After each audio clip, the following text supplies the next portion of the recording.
was no law. There was the law of the gun, really.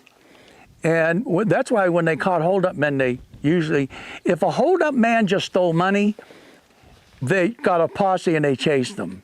But if a stagecoach robber shot and killed somebody on a stagecoach, they never let those guys go. And when they caught them, it was Judge Lynch was the law. Sheriffs usually stayed in office about 4 years, 2 years. There was 2 years, and then they probably get another election to go through 4 years.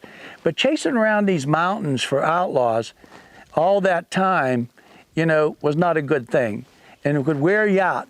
And you didn't make a lot of money. So if stagecoach robberies were down, you didn't get a lot. The law of the gun really prevailed back in the days of the Old West. Arizona was the Old West, by the way. It had the Apache Indians, it had cowboys, it had miners, all right? I mean, it had it all, really, as far as the Old West goes.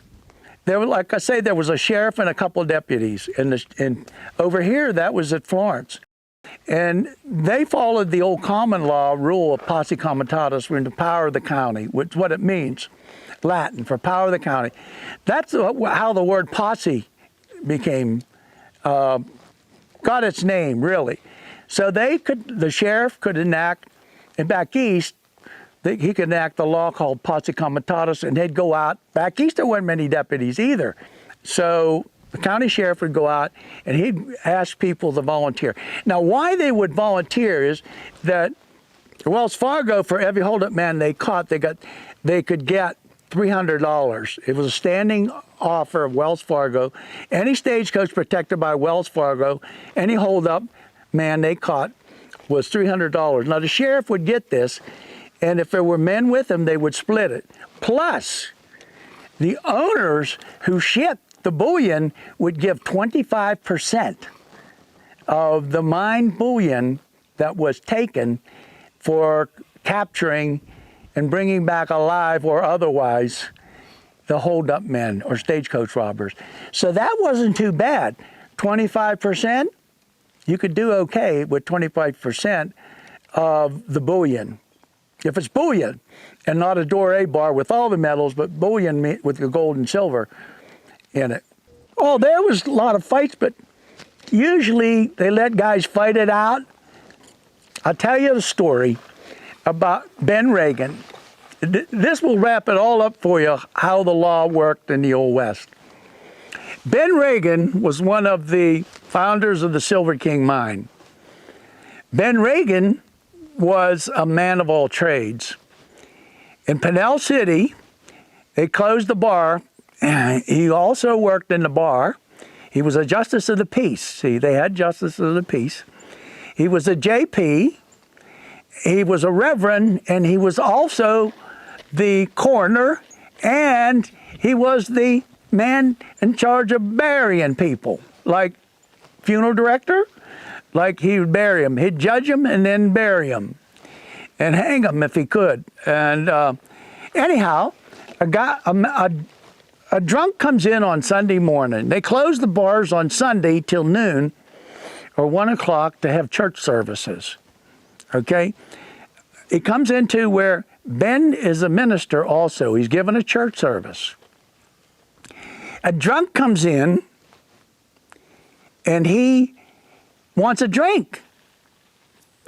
Well, Ben says, you interrupted my service and that's a fine. You know, that's how the fines got for interrupting church services. That's where it started, because they used saloons as churches. If you interrupt the church service, you were fined or went to jail. So he chased them out, came back. He chased them out again. Third time, the guy come in. He starts a fight with Ben. Fist fight.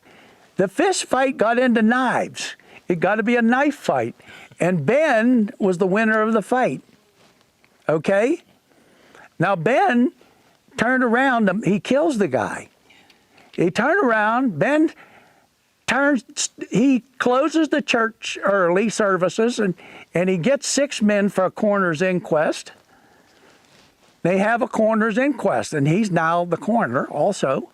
And so they have an inquest, and they find the man guilty of assault with a deadly weapon and to be punished, whatever. And they also find that he was involved in an altercation with another man, and he got his just desserts. Okay? That's usually the way it read. He got what was coming to him. So now they got the body. He's been judged. He's by a coroner's report. The JP has judged him. Now they got to get rid of the body. Well, anybody want the body? Nobody wanted to take the body to bury it up to the cemetery. And that just designate a place for a cemetery, usually on a hill, and that's where they buried people. There was no burial permits. There was no such thing as a death certificate.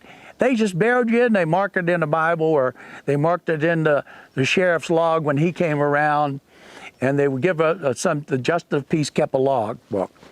So they write it in there, or the coroner kept a log book. They wrote it, and the coroner's reports were in there. And now they got to do this body. Well, Ben Reagan says, well, I'll take him. I need a donation. So he gets a donation from the church. Then he got a donation for judging this guy guilty, and then a donation for burying him. Ben Reagan was a man who wore a lot of hats. Yeah. Well, they got into the fight, and then he killed him, then he found him guilty.